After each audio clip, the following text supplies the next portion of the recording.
Kanchipuram వకుడా silks. నాణ్యత మా ప్రాధాన్యత. మదీనాగూడ, మియాపూర్, హైదరాబాద్ లో త్వరలో శుభారంభం.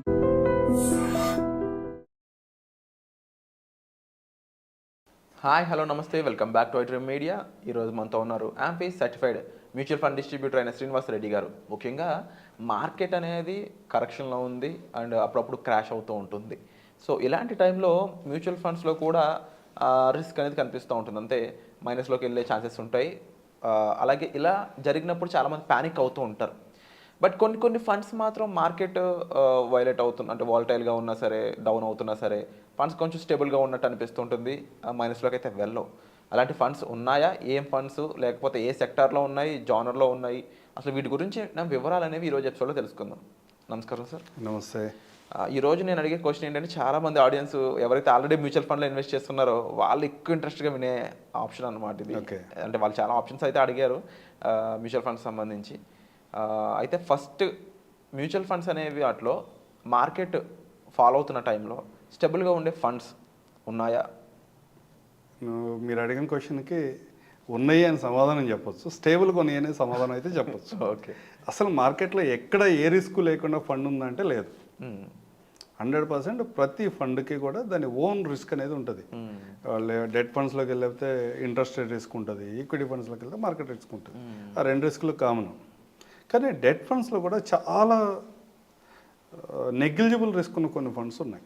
దాంట్లో లిక్విడ్ ఫండ్స్ అంటాం. 90 days కోసం వేరే వాళ్ళకి లెండింగ్ చేస్తూ ఉంటారు.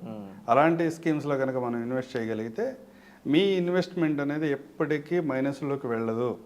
ఛాన్సెస్ చాలా తక్కువ. అస్సలు వెళ్ళదని చెప్పకూడదు. మ్యూచువల్ ఫండ్లో ఛాన్సెస్ చాలా తక్కువ. లాస్ట్ 1 year డేటా కనుక మనం 365 days కనుక చూసుకుంటే ఏదో 1-2 సందర్భాల్లో లేదా మ్యాక్సిమం 5 times ఆ రోజు ఇన్వెస్ట్మెంట్ పెడితే నెక్స్ట్ డే మైనస్లో ఉండొచ్చు. కానీ నెక్స్ట్ 1 or 2 daysలో మళ్ళీ ఇమ్మీడియట్గా రికవర్ అయిపోతుంది. అలాంటి స్కీమ్స్ని లిక్విడ్ ఫండ్స్ అంటాం. ఆ లిక్విడ్ ఫండ్స్లో సహజంగా లిక్విడ్ ఫండ్స్ని మేము ఎందుకు ఉపయోగిస్తాము అంటే, మీ దగ్గర ఉన్న మనీ ఏదైనా పర్చేజ్ చేద్దాం అనుకుంటున్నారు, లేకపోతే ఏదైనా అవసరం కోసం మీ బ్యాంకులో ఉంచుకున్నారు.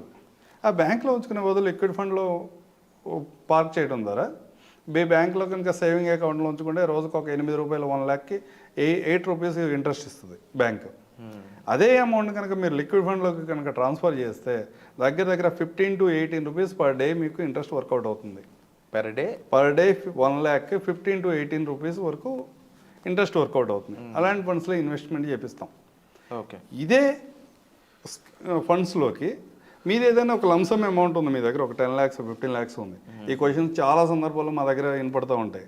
మేము ఎవరైనా అప్రోచ్ అవుతున్నప్పుడు నా ప్రిన్సిపల్ తగ్గకూడదు, నువ్వేమన్నా చేసుకో, ఎక్కడైనా ఇన్వెస్ట్ పెట్టిన అమౌంట్ పెట్టినట్టే ఉండాలి అంటారు. పెరిగినా పర్లేదు, తగ్గకూడదు అన్నప్పుడు సొల్యూషన్ ఏంటి అంటే, సొల్యూషన్ ఉందా అని అడుగుతారు. మ్యూచువల్ ఫండ్లో ఉంటుంది. మీ మనీని కనుక ఒక డెట్ ఫండ్లో చాలా రీజనబుల్గా చాలా వెరీ లో రిస్క్ ఉన్న డెట్ ఫండ్లో నేను ఇన్వెస్ట్ చేస్తే పర్ యానం నేను 6.5% ఇంట్రెస్ట్ ఎక్స్పెక్ట్ చేస్తాను. అక్కడ మేబీ ఫ్లక్చువేట్ అవ్వచ్చు, 1 or 2%, 2.3% ఫ్లక్చువేట్ అవ్వచ్చు. అక్కడ కూడా ఇంట్రెస్ట్ అక్కడ ఇన్వెస్ట్ చేసి అక్కడి నుంచి ప్రతి నెల ఏదైతే ఇంట్రెస్ట్ యాడ్ అవుతూ ఉంటుందో ఆ ఇంట్రెస్ట్ని నేను తీసుకెళ్ళి ఈక్విటీ ఫండ్లోకి ట్రాన్స్ఫర్ చేస్తాను. 80% మీ ప్రిన్సిపల్ తగ్గదు. ఏదైతే ప్రాఫిట్ ఏదైతే వచ్చిందో ప్రాఫిట్ని మాత్రమే ఈక్విటీ ఫండ్లో ట్రాన్స్ఫర్ చేస్తాం. దాంట్లో ట్రాన్స్ఫర్ చేయడం వల్ల ఈక్విటీ ఫండ్లో ఈ ఇన్వెస్ట్మెంట్ చేయడం వల్ల ఈక్విటీ ఫండ్లో జనరల్గా మనం 13 to 15% ఎక్స్పెక్ట్ చేస్తాం. 13% ఎక్స్పెక్ట్ చేసాము ఈక్విటీ ఫండ్లో అనుకోండి. 10 years తర్వాత మీ వాల్యూ టోటల్ రిటర్న్ చూసుకుంటే 8.6 ఉంటుంది. మీ ఎఫ్డీ రిటర్న్ 6%, ప్లస్ దాంట్లో పోస్ట్ ట్యాక్స్ రిటర్న్ ఇంకా తక్కువ ఉంటుంది. 30% ట్యాక్స్ బ్రాకెట్లో ఎవరైనా ఉండి వాళ్ళకి ఎఫ్డీస్ ఉన్నట్టయితే కనుక వాళ్ళ పోస్ట్ ట్యాక్స్ రిటర్న్ అనేది 5% లోపే ఉంటుంది. ఇక్కడ 8.6% ఉంది. అది మీరు ఒక 15 years హోల్డ్ చేశారు, 13% రిటర్న్లో 9.3% రిటర్న్ వస్తుంది. అదే కనుక మీరు 20 years హోల్డ్ చేయగలిగారు, 9.9% రిటర్న్ వస్తుంది. అదే 25 years హోల్డ్ చేశారు, 10% కంటే ఎక్కువ రిటర్న్ 100% వచ్చే అవకాశం అయితే ఉంటుంది మ్యూచువల్ ఫండ్లో. అంత లాంగ్ టర్మ్లో మేము 13 to 15% అయితే ఈక్విటీలో ఎక్స్పెక్ట్ చేస్తాము. అందువల్ల ఈ రెండింటిని ఏదైతే లిక్విడ్ ఫండ్లో మీ ఇనీషియల్ ఇన్వెస్ట్మెంట్ పార్క్ చేసామో దాన్ని ఈ రిటర్న్ని రెండు కంపేర్ చేసుకున్నప్పుడు మాకు 10.4% వరకు రావడానికి అవకాశం ఉంటుంది.